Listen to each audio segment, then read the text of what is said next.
Durante siglos y milenios, los hombres hemos encarnado distintos arquetipos en función de nuestras aspiraciones. Todos tenemos varias facetas que componen nuestra identidad, características que están en mayor o menor presencia en nuestro interior y a las que acudimos cuando nos enfrentamos a una situación que debemos resolver. Un arquetipo es una representación colectiva que compartimos todos los seres humanos en cuanto a una figura concreta y las cualidades que tiene. Jung los definió como imágenes universales provenientes del inconsciente colectivo, y aunque hay distintas formas de categorizarlos, hoy vamos a analizar aquellos que han correspondido a los hombres a lo largo de la historia. Obviamente las mujeres también tienen los suyos, y en ciertas ocasiones pueden llegar a entremezclarse. Pero como en el panorama actual los hombres estamos bastante perdidos a la hora de ser hombres, he querido traer estos conocimientos a modo de herramienta para que podamos desarrollar una masculinidad más sostenible y real. La información que hoy vamos a tratar la he sacado del libro King, Warrior, Magician and Lover, un libro fabuloso que trata estos arquetipos, pero que por desgracia no está en español. Pero precisamente por eso he decidido hacer este vídeo y tratarlos desde la perspectiva del desarrollo. Estos arquetipos masculinos serían el rey, el guerrero, el mago y el amante. Y aunque hay unos que predominan más que otros, tanto a nivel social como a nivel personal, todos residen latentes en nuestro interior. Cada uno de ellos representa unas características concretas de la masculinidad que debemos cultivar para abandonar la mentalidad de chico y transicionar a la de hombre, lo cual debería ser uno de nuestros objetivos principales. Es más, cada una de estas figuras proviene de un arquetipo similar, pero en su versión inmadura. El niño divino evolucionaría en el rey, el héroe en el guerrero, el joven precoz en el mago y el niño edípico en el amante. Sin embargo, todos ellos tienen sus lados oscuros, que surgen de una integración fragmentada e incompleta en el hombre que los encarna, y que, de no remediar este estado, pueden llegar a destruir su vida por completo. De hecho, hoy en día hay muy pocos hombres que tienen bajo control esos lados oscuros, y que no se dejan llevar por cosas como vicios, un temperamento inestable, una actitud apática, el miedo a lo desconocido o la pura ignorancia. Como ves, hay mucha chicha en este tema, pero no me voy a meter demasiado en los aspectos más psicológicos. Si te interesan, te sugiero mucho que te leas el libro. En lo que vamos a centrarnos es en el análisis de estos arquetipos para comprender sus características, invocarlos e integrarlos en nuestra personalidad. Y de esta forma, lograr que estén a nuestro servicio y que guíen nuestras acciones. Y por cierto, es muy probable que a medida que los vaya explicando unos te resuenen mucho, pero otros te den una mayor sensación de desconexión, como si esos no fueran demasiado contigo. Pero no te olvides de que todos residen en nuestro interior, así que te recomiendo que prestes mucha atención a aquellos que te parezcan más desconocidos y trabajes un poco más en ellos para controlarlos bien. Pero bueno, sin más dilación, vamos a ello. Arquetipo número 1. El rey. El rey es el arquetipo primordial en todo hombre, es aquel que dicta nuestro camino y que mantiene al resto de arquetipos en completa armonía. Sin embargo, este es el más complicado de acceder y el que menos presencia tiene en el hombre moderno, tan sometido por su entorno y por el continuo torrente de estímulos digitales. El rey sería esa energía calmada, racional y benevolente que surge en nosotros cuando tomamos cualquier decisión de manera consciente y segura. Para entenderlo mejor, solo tenéis que imaginaros a los personajes históricos que vivieron a través de este arquetipo, como serían Ramsés II, Alejandro Magno, Marco Aurelio o el rey babilónico Nabucodonosor.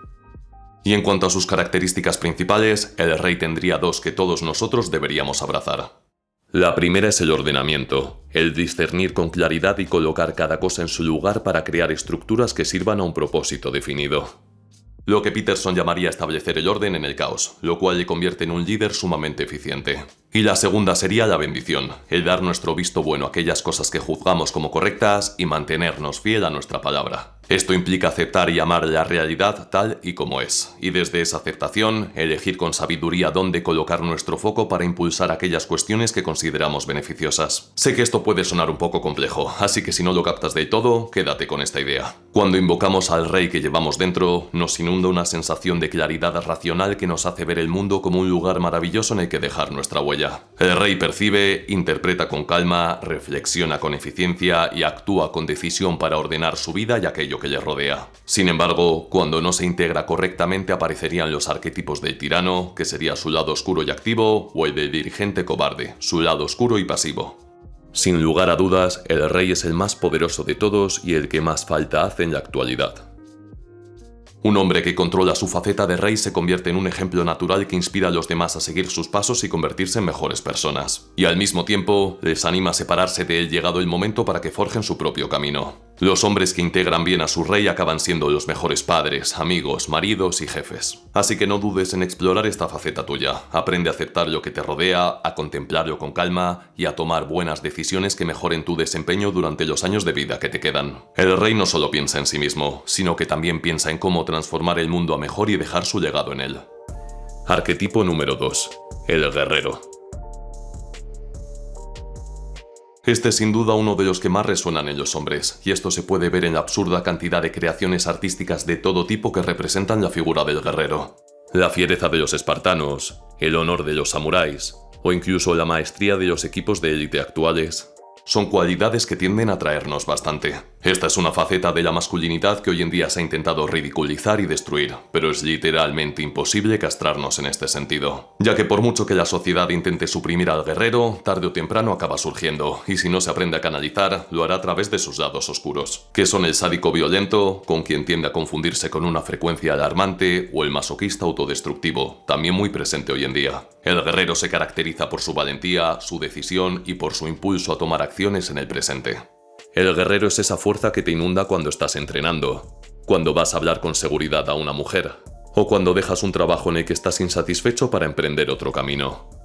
Su carácter emana vitalidad, potencia, motivación, disciplina e inconformismo. Este arquetipo es el más activo de todos, pero también es el que más puede descontrolarse si no aprendemos a dominarlo, ya que la destrucción es parte de su naturaleza. Pero quien lo controla canaliza esa destrucción de forma virtuosa, ya que hay cosas que sí que deberemos destruir para después, sobre sus cenizas, poder construir algo nuevo. Relaciones tóxicas, carreras profesionales a la deriva, adicciones y hábitos perjudiciales, creencias limitantes, miedos e inseguridades, estímulos nocivos. El guerrero destruye, pero destruye aquello que debe ser destruido, y esto es algo importantísimo que todos debemos entender.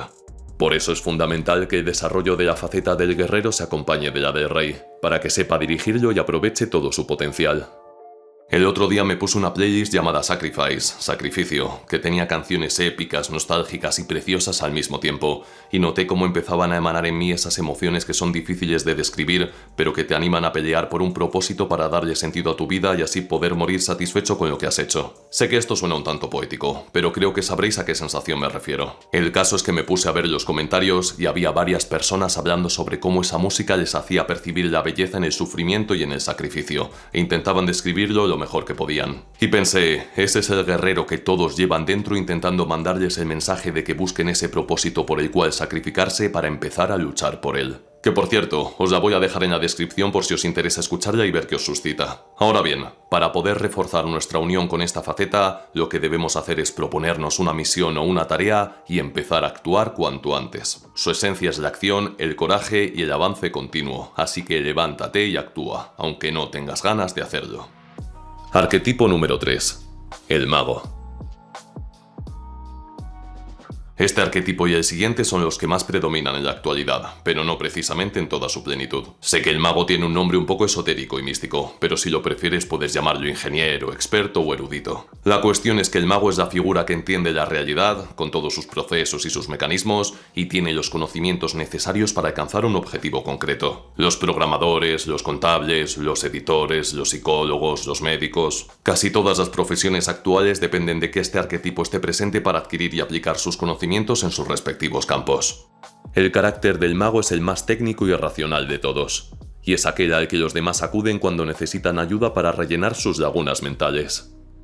Y esto no es tan común hoy en día, y es que en la mayoría de los casos el mago se manifiesta en sus lados sombríos, que serían, por un lado, el manipulador inmoral y por el otro, el negador ignorante. Y concretamente me gustaría indagar un poco en el manipulador inmoral, ya que tiene muchísima presencia en el panorama actual, y que aparecen en todas esas personas que aparentan tener soluciones mágicas para los problemas de los demás, pero que después ocultan objetivos un tanto cuestionables. Coaches que transformarán tu vida, inversores que te harán rico, gurús de la seducción que te convertirán en un imán para las mujeres, todo ello rapidito y a un módico precio. Y no digo que monetizar tus conocimientos esté mal, en absoluto, pero cuando esos conocimientos están más enfocados a satisfacer tu propia codicia que en el desarrollo de los demás, los estamos corrompiendo por completo. Todos ellos representan ese lado oscuro del mago, y debemos estar muy atentos para no caer ante sus trampas y para no convertirnos nosotros mismos en uno de ellos. Y creedme, esto es algo con lo que batallo a menudo, y más viendo cómo se comportan otros creadores de contenido. Pero volviendo al tema, el mago representa el conocimiento y la técnica, la comprensión y la solución ante un problema. Y para conectar con él, lo mejor que podemos hacer es aumentar nuestro repertorio de conocimientos, especialmente de aquellos que nos apasionen y con los que más identificados nos sintamos. Y seguramente ya sepas que lo mejor que puedes hacer en este sentido es leer y estudiar.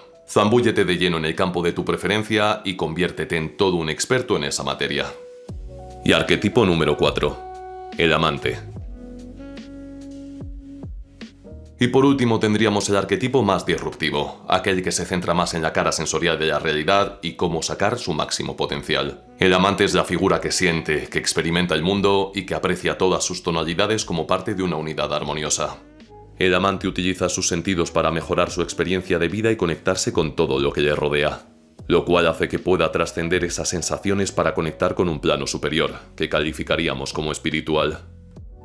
Entre sus características tendríamos la empatía, la conexión, la apertura y el gozo. Este arquetipo armoniza a los tres anteriores para que puedan experimentar todos sus logros y sentirse satisfechos, pero también ha sido el más incomprendido durante muchos siglos, al menos hasta este preciso momento histórico. No han sido pocas las corrientes religiosas que han visto en el amante la cara más pecaminosa del ser humano, afirmando que el placer es algo que deberíamos evitar. Y precisamente esa incomprensión es la que ha fomentado que se hayan ido acumulando esos deseos hasta que han explotado en la era tecnológica actual, en la que podemos experimentar todo tipo de sensaciones con suma facilidad. Eso sí, como podréis intuir, lo que ha emanado de ese deseo de experimentar cosas no es la cara plena del amante, sino sus caras ocultas, que son el adicto y el impotente. De hecho, el adicto tiene una presencia enorme en los tiempos que corren, y es uno de los que más reduce la masculinidad en los hombres. Esta faceta, que es tremendamente autodestructiva, actúa buscando constantemente nuevos estímulos que le hagan sentir vivo, aunque dichos estímulos puedan ser nocivos. Y en un sistema que cuenta con un modelo de negocio que se basa principalmente en aportar esos picos de dopamina, el lado adicto del amante está cobrando muchísima fuerza. El contenido para adultos, los entretenimientos banales o los alimentos ultracalóricos son algunas de las cosas que despiertan esa cara sombría. Y por eso es importante que el rey esté presente, para que sepa ordenar y discernir qué estímulos pueden hacer que nos sintamos satisfechos y cuáles son sucedáneos baratos que solo aportan gratificación inmediata. Como veis, el rey tiene mucha importancia a la hora de dirigir y controlar a todos los demás, y por eso digo que es vital que cultivemos ese arquetipo. En cualquier caso, para conectar bien con el amante debemos reducir esa gratificación cortoplacista y aprender a disfrutar del resto de aspectos de la vida. Apreciar el arte en sus distintas formas, pasear por la naturaleza, disfrutar de la quietud de una mente calmada.